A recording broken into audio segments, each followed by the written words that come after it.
Good morning, friends.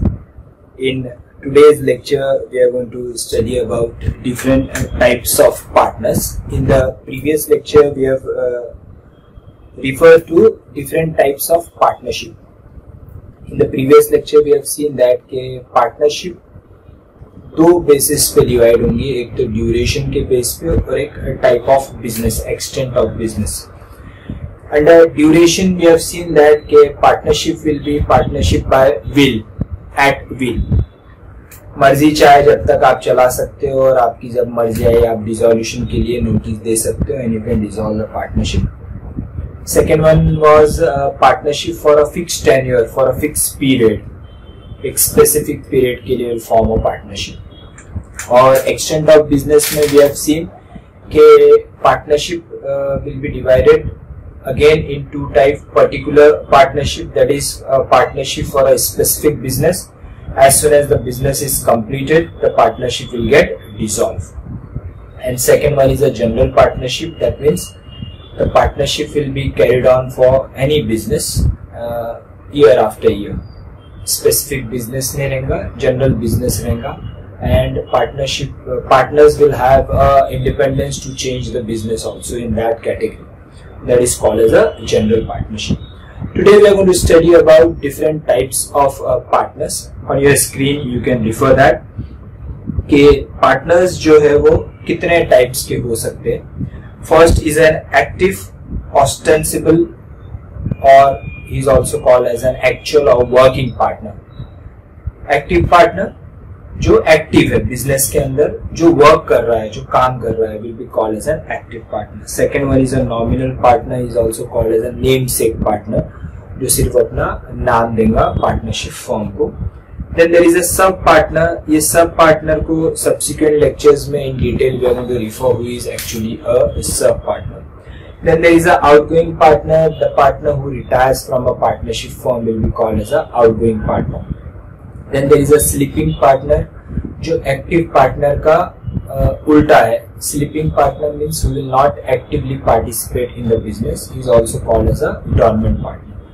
Then there is a partner in profit only. As the name signifies, he will be entitled only for profit. He will not be liable for losses. Then there is an incoming partner, newly admitted partner. जो partner admit होता है partnership form में will be called as an incoming partner. And then there is a partner by holding out. That means a person who represent himself as a partner when he is not actually a partner. That person will be called as a partner by holding. तो इसको detail में देखते हैं कि ये सब चीजें क्या है. First is a active, actual or ostensible partner. He is also called as a working partner. जो एक्चुअली पार्टनरशिप फर्म में काम करने वाला बंदा है, जो काम करने वाला पार्टनर है, जो डे टू डे बिजनेस के कंडक्ट में एक्टिवली पार्टिसिपेट करेगा, तो that particular partner will be called as a active partner. This active partner we have already seen that के partnership is a result of an agreement. तो ये partner जो है by agreement he will become a partner in a partnership firm and it will be clearly written under the deed that he will be an active partner. That means he will look after day-to-day working of the business. So what has been said? It is a person who has become partner by agreement and who actively participate in the conduct of the partnership business. He act as an agent of other partner for all the act done in the ordinary course of business. He act as an agent. As he is a working partner, we have seen that one of the important feature of partnership is a mutual agency. That means partnership firm will be carried on by all the partners or any one of them or more than one who will take care of the business, and other partners will be a sleeping partner. तो ये जो बंदा जो काम करने वाला बंदा है, जो एक्टिव पार्टनर है, he act as an agent for the partnership firm. That means जो बाकी बंदे काम नहीं कर रहे हैं they will act as a principal, और जो बंदा काम कर रहा है he will be called as an agent. Principle of agency का क्या रूल है कि जो भी एजेंट काम करेगा उसकी जिम्मेदारी उसके प्रिंसिपल पे आएंगी. वही सेम लॉजिक पे यहाँ पे भी if any particular person any partner who is an active partner and who is working in ordinary course of business, जो डे टू डे एक्टिविटी है पार्टनरशिप फर्म की, उसमें जो पार्टनर भाग लेता है, काम करता है, तो उसकी जितनी भी एक्टिविटी होंगी उस सभी एक्टिविटी के लिए वो और उसके अलावा बाकी दूसरे जितने भी पार्टनर रहेंगे वो सबकी जिम्मेदारी आएंगी। अब वो एक्टिविटी से प्रॉफिट हो के लॉस हो, अगर कोई पर्टिकुलर सपोज कोई कस्टमर से ये एक्टिव पार्टनर ने कोई एडवांस लिया है and during course of working that particular advance has been loss, चोरी हो गया, तो वो जो पैसा चोरी हो गया, वो जो नुकसान हो गया, वो नुकसान की जिम्मेदारी उस पे भी आएगी और जो बाकी के पार्टनर है जो काम कर रहे हो या ना कर रहे हो उन सभी पे आएंगे। तो this active partner will bind the partnership firm bye all his activity, जो भी वो काम करेगा उसके काम से जो भी नुकसान होता है या फायदा होता है वो सभी चीज की एंटाइटलमेंट या फिर जिम्मेदारी सभी पार्टनर्स पे आएंगी। In the event, this is very important point, in the event of his retirement, he must give a public notice in order to free himself of liabilities for act of other partners done after his retirement. One of the important point in the case of an active partner is, अगर active partner partnership firm से retired होता है तो उसके लिए ये जरूरी है कि with in a period of 6 months he should give a public notice. Public notice in the sense, जो भी रिस्पेक्टिव एरिया के अंदर वो पार्टनरशिप फर्म स्टैब्लिश है उस एरिया का जो वर्नाकुलर न्यूज़पेपर है, वर्नाकुलर न्यूज़पेपर यानी वो जो लोकल लैंग्वेज वाला न्यूज़पेपर है, जैसे कि अगर मैं जलगांव डिस्ट्रिक्ट की बात करता हूं तो यहाँ पे लोकल लैंग्वेज कौन सा है, मराठी, और वर्नाकुलर न्यूज़पेपर कौन सा है, लोकमत है, दिव्य मराठी है, सकाळ है। तो ऐसे न्यूज़पेपर में ये पर्टिकुलर पार्टनर जब वो रिटायर्ड होगा तो उसको एक नोटिस देना पड़ेगी कि वो अब इस पार्टनरशिप फर्म से ये डेट पे रिटायर्ड हो गया। Why there is a necessity to give a notice, so that कि उसके रिटायरमेंट के बाद जो भी पार्टनरशिप फर्म लायबिलिटी इनकर्ड करेंगी, यानी उसके साथ जो भी बाहर वाला बंदा डील करेगा और उसमें जो भी लायबिलिटी इनकर्ड होंगी, उस लायबिलिटी में ये पर्टिकुलर पार्टनर जो एक्टिव पार्टनर था जो अब रिटायर्ड हो गया उसकी कोई जिम्मेदारी नहीं आएगी। तो ये आउटसाइडर्स को, बाहर वालों को ये जताना चाहता है, ये नोटिफाई करना चाहता है कि अब वो पार्टनरशिप फर्म जिसमें वो एक्टिव पार्टनर था वहां से वो रिटायर्ड हो गया है, अब उसका और वो पार्टनरशिप फर्म का कोई लेना देना नहीं है। और अगर बाहर वाले अगर उस पार्टनरशिप फर्म से डील कर रहे हैं तो ये उनको जानना जरूरी है कि मैं जो अब रिटायर्ड हो गया हूं इस पार्टनरशिप फर्म का मैं भागीदार अब नहीं हूं, तो ये उसको नोटिफाई करना पड़ेगा। अगर वो फेलियर करता है, अगर वो ऐसी नोटिस नहीं देता है, तो इसका आउटकम क्या होगा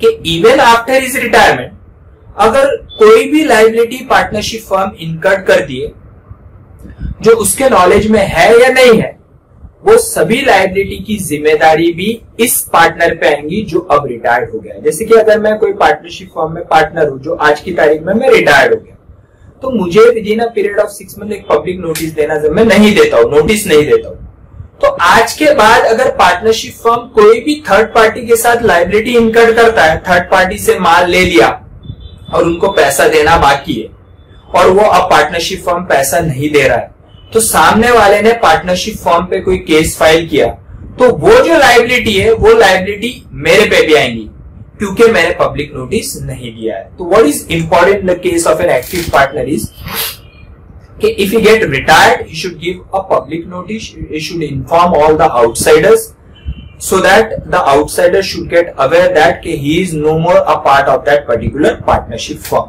तो कोई भी लायबिलिटी अगर उसके रिटायरमेंट के बाद इनकर्ड होती है पार्टनरशिप फर्म द्वारा, तो उसकी लायबिलिटी वो एक्टिव पार्टनर जो अब रिटायर्ड हो गया उस पे नहीं आएंगे। सेकेंड है यहाँ पे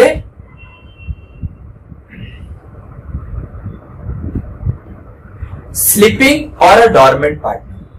एक्टिव पार्टनर का उल्टा sleeping partner, dormant partner. Dormant partner again he will become a partner bye an agreement, लेकिन एक्टिव पार्टनर का उल्टा वो डे टू डे एक्टिविटी में पार्टिसिपेट नहीं करेंगे। he will not actively participate in the business. जैसे कि for example, I have sufficient amount and I want to start one of the business जिसका मुझे कोई नॉलेज नहीं है. जैसे कि एग्जाम्पल, मुझे एक रेस्टोरेंट स्टार्ट करना है, लेकिन मुझे कुक का नॉलेज नहीं है, how to handle the waiters ये मुझे नॉलेज नहीं है. But I have money, I have 50 lakh rupees and I am interested in starting this business. तो मैंने एक होटल मैनेजमेंट के बंदे को पकड़ा और उसको बोला कि ये बिजनेस अपने को करना है, मैं इसमें पैसा लगाऊंगा और आप इसका कामकाज देखोगे. तो I will be call as मैं बोलूंगा कि मैं एक्टिवली पार्टिसिपेट नहीं करूंगा, मैं सिर्फ पैसा लगा दूंगा और मुझे इतना % का प्रॉफिट मिलना चाहिए. तो I will be call as a sleeping partner and the one who is going to take care of the business he will be called as a active partner. What it has been said, it is a person who has become partner by an agreement and who does not actively participate in the conduct of the business. They share profit and losses and are liable to third party for all the act of the firm. This is very important. Even though a sleeping partner does not actively participate in the conduct of the business, but still he will be liable for all the act carried on by the partnership firm in the ordinary course. जो भी business partnership form करेगा, अगर उसमें नुकसान हो जाता है तो उसकी जिम्मेदारी ये स्लीपिंग पार्टनर पे भी नहीं, इस स्लीपिंग पार्टनर पे भी आएंगी. अगर कोई पैसा देना बाकी है आउटसाइडर्स को, तो उसमें इसका जितना शेयर बनेगा उसको उतना शेयर देना पड़ेगा, even though he is not actively participating in the business. They are however not required to give a public notice of the retirement from the firm. लेकिन एक चीज की छूट स्लीपिंग पार्टनर को दी गई है कि उसको at the time of retirement अगर वो पार्टनरशिप फर्म से निकलता है तो उसको पब्लिक नोटिस देने की जरूरत नहीं है. क्यों ऐसा किया गया है? क्योंकि उसके बारे में आउटसाइडर्स को पता ही नहीं होगा कि वो पार्टनर है, क्योंकि वो कभी एक्टिवली पार्टिसिपेट उसने किया ही नहीं है. वो डोरमेंट पार्टनर था जिसके बारे में आउटसाइडर को पता नहीं है, तो उनको बताने की भी जरूरत नहीं है कि वो उस पार्टनरशिप फर्म से रिटायर्ड हो गया. तो डोरमेंट पार्टनर को पब्लिक नोटिस देने की जरूरत नहीं है. नेक्स्ट वन इज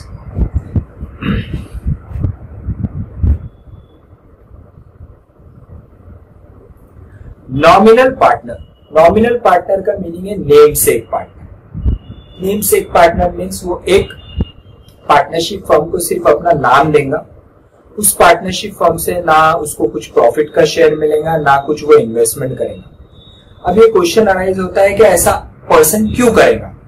मैं जस्ट अंडरस्टैंड वन थिंग कि एक सीए बड़ा फर्म है जिसका जैसा प्राइस वाटर हाउस कूपर है, और प्राइस वाटर हाउस कूपर अगर मुझे अप्रोच करता है कि they want me to be admitted only for name sake, मुझे उस पार्टनरशिप फर्म के अंदर मुझे वो पार्टनर बनाना चाहते हैं, तो इस केस में मैं क्या सोचूंगा कि मेरे लिए बहुत प्राउड की बात है.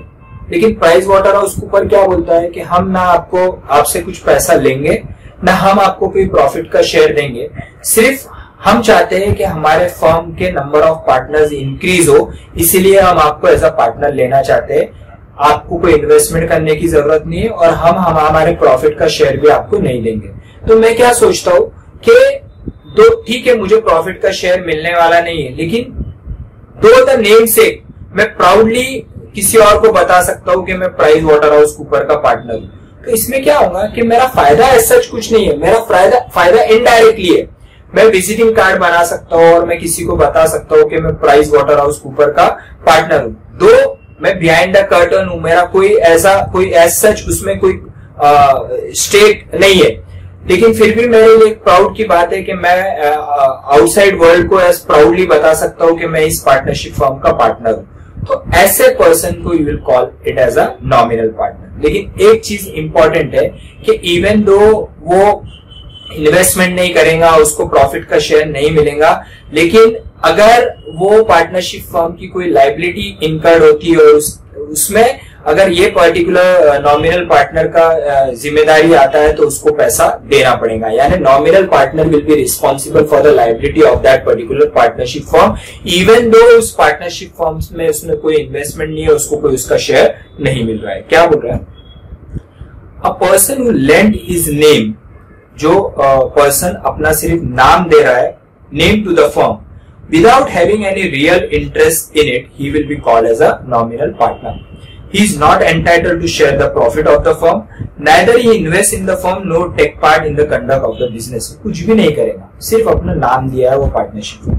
He is however liable to the third party for all the act of the firm. तो मैं अगर नॉमिनल पार्टनर बनता हूँ तो मुझे ये देखना जरूरी है कि वो पार्टनरशिप फर्म कोई फ्रॉडुलेंट काम तो नहीं कर रही है, कोई लॉस मेकिंग फर्म तो नहीं है, वहां से कोई लॉस तो इनकम नहीं होने वाला है कि मेरी लाइबिलिटी जो है अनलिमिटेड है, मेरे घर तक आ जाए, मेरे पॉकेट से मुझे पेमेंट देना पड़े, ये मुझे एंश्योर करना पड़ेगा. अगर कोई प्रॉफिट मेकिंग कंपनी है जैसा रिलायंस जैसा कोई पार्टनरशिप फर्म है और वो मेरा नाम मांग रहा है तो I am damn sure about that के Ambanis are not going to misuse my name. So in that circumstances, I can become the partner and I can proudly say that कि I am a partner in Ambani's firm. तो मुझे ये देखना पड़ेगा. I will have to make myself ensure that कि कोई liability incurred मेरी ना हो उसके अंदर. मैं कुछ पैसा मिल नहीं रहा है, मुझे इन्वेस्टमेंट भी करना नहीं है, but at the same time I will have to ensure myself that कि कोई पार्टनरशिप फर्म liability incurred ना कर दे जिसकी जिम्मेदारी मेरे ऊपर. Then there is next partner who is called as a partner in profit only. As the name implies कि ये भागीदार जो भी पार्टनर रहेगा वो सिर्फ प्रॉफिट का शेयर लेगा, लॉस की जिम्मेदारी नहीं लेगा. A partner who is entitled to share the profit only without being liable for the losses is known as partners for profit only. As a rule, such partner has no voice in the management of the business. वो सिर्फ profit का भागीदार है. Generally कब होता है, for example मेरे पास एक जगह है, एक मेरे पास शॉप है 1000 स्क्वायर फीट का, मैं वो रेंट पे दे सकता हूँ, या फिर मेरे पास ऑप्शन है कि मैं किसी के साथ बिजनेस स्टार्ट करूँ और मैं उसे बोलूँ कि ये शॉप पे आप आपका बिजनेस चलाओ and take me as a partner and give me a share in profit. I will not be liable for losses. I will share only profit. तो वो बंदा अपना बिजनेस चलाएगा, मैं उसके मैनेजमेंट में कुछ इंटरफियर नहीं करूंगा and I am going to share only profit. So such partner will be called as a partner in profit only. However, his liability to a third party will be unlimited. Same in the case of other partner, जैसा अपने active partner, sleeping partner, nominal partner की case में देखा, उसी तरह partner in profit only के case में भी कि ही इज दो entitle only for the profit, लेकिन अगर लाइबिलिटी इनकर्ड होती है, अगर पार्टनरशिप फर्म के डेब्ट्स एसेट से ज्यादा इंक्रीज हो जाते हैं तो वो डेब्ट्स का जिम्मेदारी ये पर्टिकुलर पार्टनर पे भी आएगा. Then there is an incoming partner. Incoming partner यानी एडमिशन. कोई पर्टिकुलर पार्टनर पार्टनरशिप फर्म में एडमिट होता है तो that particular person will be called as an incoming partner. वो प्रीवियस लायबिलिटी का जिम्मेदार नहीं रहेगा अनलेस एंड अनटिल वो खुद होके बोलता है कि मैं प्रीवियस लायबिलिटी भी अपने सर पे शेयर लेता हूँ. Otherwise, he is not liable for the previous liabilities. He will be liable only for the succeeding liabilities. उसके एडमिशन के बाद जो भी लायबिलिटी इनकर्ड होगी उसकी जिम्मेदारी वो इनकमिंग न्यूली एडमिटेड पार्टनर पे है. A person who is admitted as a partner into already existing firm with the consent of all the existing partner is called as an incoming partner. जो already partnership firm है उसमें अगर मैं आता हूँ, उसमें एडमिट होता हूँ तो I will be called as an incoming partner. Such a partner is not liable for any act of the firm done before his retirement. Before his admission, sorry. उसके एडमिशन के पहले अगर कोई लाइबिलिटी है तो उसकी जिम्मेदारी ये न्यूली एडमिटेड पार्टनर पे नहीं आएंगी अनलेस एंड अनटिल वो खुद होके इसकी जिम्मेदारी लेता है तो. अदरवाइज उसकी जिम्मेदारी सिर्फ आज के बाद, आज में एडमिट हुआ है, आज के बाद जो भी लाइबिलिटी इनकर्ड होंगी उसकी जिम्मेदारी वो न्यूली पार्टनर पे. आउटगोइंग पार्टनर, इनकमिंग पार्टनर आने वाला पार्टनर, आउटगोइंग पार्टनर जाने वाला पार्टनर. अगर कोई पर्टिकुलर पार्टनर पार्टनरशिप फर्म से रिटायर्ड होता है तो that particular partner will be called as a outgoing partner. A partner who leaves a firm in which the rest of the partner continue to carry on the business is called as a retiring or outgoing partner. There are 7 partners. वो 7 partners में से मैं अपना नाम withdraw करता हूँ, मैं retired होता हूँ तो I will be called as a outgoing partner and remaining 6 partner will be called as a continuing partner. Such a partner remain liable to the third party for all the act of the firm until public notice is given of his retirement. ये retiring जो partner है suppose मैं आज retire हो रहा है तो आज तक की जो भी लायबिलिटी है वो उसकी जितना भी मेरा शेयर है उतना शेयर मुझे बेयर करना पड़ेगा। आज के आगे की लायबिलिटी का मैं जिम्मेदार नहीं रहूंगा, लेकिन उसके लिए मुझे पब्लिक नोटिस देना है, जो अपन ने ऑलरेडी एक्टिव पार्टनर के केस में देख लिया है कि अगर आप एक्टिव पार्टनर है तो आपको नोटिस द्वारा आउटसाइडर्स को ये जताना पड़ेगा, बताना पड़ेगा, नोटिफाई करना पड़ेगा कि अब आप वो पार्टनरशिप फर्म से विड्रॉ हो गए हो, रिटायर्ड हो गए।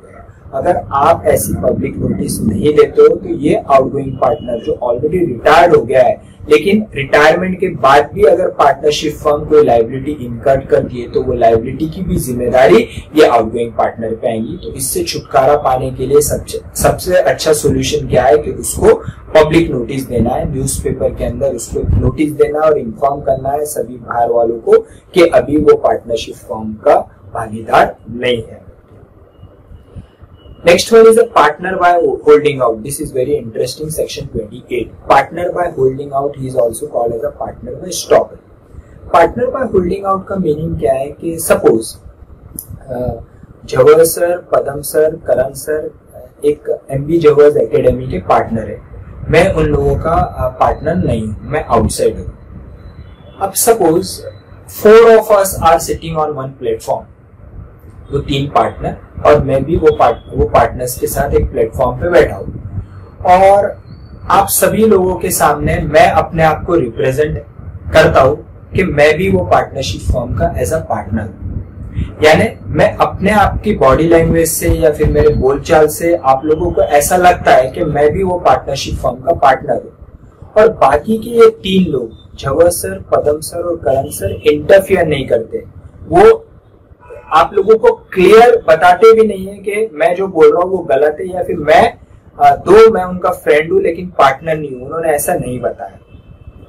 तो इस केस में क्या होगा कि मैं जो रिप्रेजेंट कर रहा हूं आपके सामने कि I am a partner in this partnership firm, दो आई एम नॉट, तो आप ये बिलीव करके कि मैं ये पार्टनरशिप फर्म का मैं भी पार्टनर हूं, तो आप कुछ क्रेडिट पे माल सप्लाई करते हो और बाद में जाके ये 3 पार्टनर्स जो है वो पैसा नहीं देते।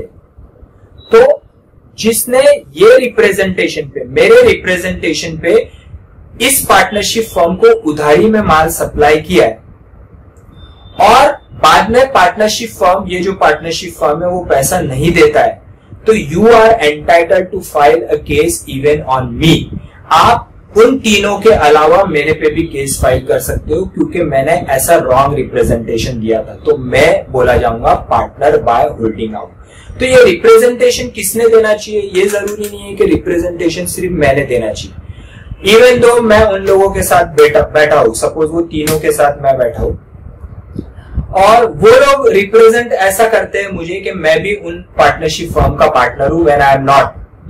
वो तीनों लोग आप लोगों को कुछ बता रहे हैं, उसमें वो लोग वो तीनों के अलावा मुझे भी रिप्रेजेंट कर रहे हैं कि मैं भी वो पार्टनरशिप फर्म का पार्टनर हूं when in fact I am not a partner.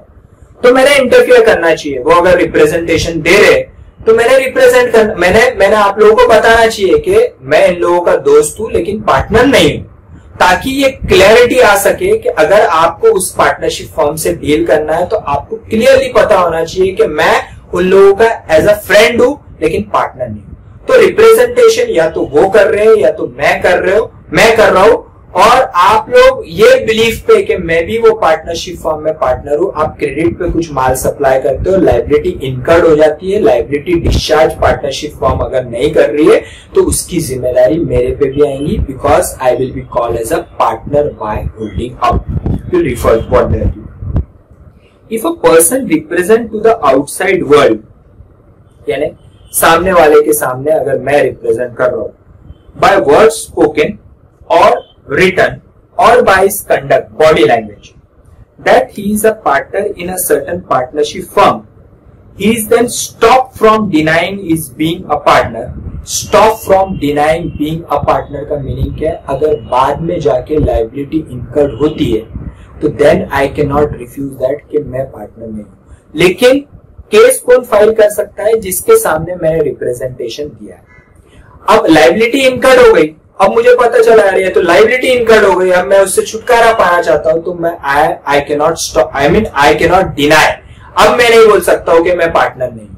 क्योंकि अगर मुझे ऐसा करना था तो पहले ही क्लैरिटी देनी चाहिए थी, मैंने जो नहीं किया। तो क्या बोल रहा है, he is then stop from denying is being a partner, बाद में जाके वो डिनाई नहीं कर सकता है, and is liable as a partner in that firm to anyone who has on the faith of such representation granted credit to the firm. Granted credit to the firm यानी credit पे अगर कुछ good supply किए और उसका पैसा निकल रहा है और पैसा पार्टनरशिप फर्म नहीं दे रहा है, तो वो जो बंदा जिसके सामने रिप्रेजेंटेशन हुआ है, वो बंदा, वो 3 पार्टनर जो एग्जिस्ट, जो फर्म के अंदर एक्चुअल पार्टनर है और मैं पार्टनर बाय होल्डिंग आउट, हम चारों के ऊपर वो केस फाइल कर सकता है। आगे क्या बोल रहा है, actually such a person is not a partner in that firm, no agreement, no sharing in profit and losses, no say in the management, may not be knowing exact place of the business, but as he hold himself out to be a partner, he become responsible to the outsider as a partner on the principle of estoppel or holding out. It is for this reason that such a person is called as a partner by estoppel or partner by holding out. यानी वो partnership के कोई agreement में कोई actually partner नहीं है, वो management में कुछ देख रेख नहीं कर रहा, उसको हालांकि बिजनेस के बारे में भी उनके कुछ मालूम नहीं है, लेकिन सिर्फ होशियारी करने के लिए उसने बोल दिया कि मैं हूं ना, यानी बहुत मैं हूं, मैं तीनों को जानता हूं, and blah blah blah and number of things उसने अपनी बढ़ाई चढ़ाई बोलने के लिए बाहर वालों को बताया कि and is representing as if he is a partner. या फिर वो 3 लोग मुझे बता रहे कि मैं भी पार्टनर हूं, मेरी फॉर एग्जांपल क्रेडिबिलिटी मार्केट के अंदर बहुत है and they want to enjoy this credibility, तो वो मुझे बता रहे हैं कि मैं उनकी पार्टनरशिप फॉर्म में एज अ पार्टनर हूं बोल के, व्हेन आई एम नॉट, तो I should interfere and say that कि मैं पार्टनर नहीं हूं, मैं एज अ फ्रेंड जानता हूं इन लोगों को। मगर ऐसा दोनों ने भी नहीं किया, आई मीन ऐसा कुछ नहीं किया और दोनों एक दूसरे की हाँ में हाँ मिला रहे। तो इस सर्कमस्टेंसेस में the person who is not actually a partner will become a partner on the basis of doctrine of partner by estoppel. It is only the person to whom the representation has been made and who has acted thereon that has the right to enforce liability arising out of holding out. यानी case कौन file कर सकता है, जिसके आगे ऐसा representation हुआ है। थर्ड पार्टी, आपके पास मैंने रिप्रेजेंटेशन दिया, ये तीनों पार्टनर ने रिप्रेजेंटेशन दिया, आपने किसी और को बोला और उसने क्रेडिट पे गुड सप्लाई किया, तो वो मुझे रिस्पॉन्सिबल नहीं ठहरा सकता है। रिस्पॉन्सिबल कौन मुझे ले सकता है, जिसके आगे ये रिप्रेजेंटेशन एक्चुअली हुआ है, सिर्फ that particular person will be entitled to file a suit against this person who is called as a partner by holding out. For the purpose of fixing a liability on a person who has by representation led another to act, it is not necessary to show that he was actuated by the fraudulent intention. उसको कुछ बताने की जरूरत नहीं है कि वो उससे fraudulent intention के थ्रू वो पार्टनरशिप फॉर्म को उसने कुछ माल उधारी में बेचा है, नथिंग लाइक दैट। सिर्फ रिप्रेजेंटेशन हुआ और सामने वाले पार्टी ने ऑन द बिलीव दैट कि मैं भी पार्टनर हूं, उस पार्टनरशिप फॉर्म में माल उधारी पे दे दिया। सिर्फ यही उसको बताना है कि माल क्यों दिया उसने, क्योंकि mister Murtaza was a partner, he believe that कि Murtaza was a partner. Why he believe, because Murtaza या फिर वो 3 लोगों ने ऐसा रिप्रेजेंटेशन उसके आगे दिया है कि ये भी पार्टनर है। सिर्फ वही बिलीव, बाकी फ्रॉडुलेंट है इंटेंशन, उसके पीछे क्या था क्या नहीं था, वो उसको बताने की जरूरत नहीं है। The rule given in section 28 is also applicable to a former partner who has retired from the firm without giving a proper notice of his retirement. ये रिटायरिंग पार्टनर को भी एप्लीकेबल है, जो एक्टिव था, एक्चुअल पार्टनर था और उसने अगर नोटिस नहीं दी। तो मैं ऑलरेडी बता चुका हूँ एक्टिव पार्टनर के केस में कि if a partner is an active partner, if he gets retired, he should give a public notice. If he fails to give a public notice, that partner will also be called as a partners by holding out. क्योंकि outsiders तो अभी भी यही सोच रहा है कि ये अभी भी पार्टनर है और वो उसके क्रेडिबिलिटी पे माल उधारी पे देते जा रहा है और पार्टनरशिप फर्म यहाँ पे डिफॉल्ट करते जा रहा है। तो वो पार्टनर जिसने नोटिस नहीं दी, तो वो पार्टनर्स भी इसके शिकंजे में आ जाएगा, उसको भी लायबिलिटी बेयर करनी पड़ेगी। इन द सेम मैनर अगर कोई पर्सन होशियारी करके बताता है कि मैं पार्टनर हूँ, तो सोच समझ के रिप्रेजेंटेशन आपने देना चाहिए, क्योंकि अगर सामने वाला आपके क्रेडिबिलिटी पे सोच के, वो आपको ये सोच के कि आप भी पार्टनर हो, कुछ माल उधारी में सप्लाई कर देता है और पार्टनरशिप फर्म उस पर डिफॉल्ट करता है, तो उसकी जिम्मेदारी आपके ऊपर भी आ सकती है। एग्जाम्पल लेते हैं कुछ। First example, P represent R that he is a partner in a firm of X. P represent R that he is a partner in the firm of X, Y and Z. P यानी for example मैं आपको represent कर रहा हूं, you are R, कि मैं X, Y, Z पदम sir, करण sir, झवर sir की partnership में मैं भी पार्टनर हूं। While actually he is not a partner. While actually I am not a partner. On the faith of this representation, R gives credit to the firm. R यानी आपने माल उधारी में दे दिया। The firm of X, Y and Z become insolvent. R can make P liable on the basis of holding out and P is stopped from denying that he is a partner in the firm. Partnership firm insolvent हो गई, partnership firm पैसा नहीं दे रहा है, आपने case file किया, तो वो केस में आप मुझे भी एज अ पार्टी बनाएंगे और मेरे से भी पैसा आप वसूल कर सकते हो। Second example, X and Y are partner in a partnership firm. पहले एग्जाम्पल में मैं रिप्रेजेंटेशन दे रहा था कि मैं उन तीनों का पार्टनर हूं। अब क्या हो रहा है, वो लोग रिप्रेजेंटेशन दे रहे हैं कि मैं पार्टनर हूं। X and Y are partner in a partnership firm. X introduce A यानी मैं, X और Y वो दोनों पार्टनर है, उन्होंने मुझे बताया कि मैं भी उनका, X introduce A a manager, मैं उनकी पार्टनरशिप फर्म में एज अ मैनेजर काम कर रहा हूं, मैं वहां पे कोई पार्टनर नहीं हूं।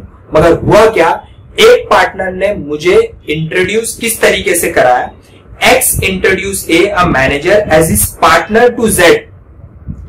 एक पार्टनर ने मुझे, जो मैं मैनेजर हूं, आपको आपके सामने मेरा इंट्रोडक्शन कैसा दिया कि मैं उस पार्टनरशिप फर्म का पार्टनर हूं, हालांकि मैं सिर्फ क्या हूं, मैनेजर हूं। तो मैंने इंटरफेयर करना चाहिए था, मैंने आपको बोलना चाहिए था मैं पार्टनर वार्टनर नहीं हूं, मैं सिर्फ एक मैनेजर हूं, लेकिन मैंने ऐसा नहीं किया।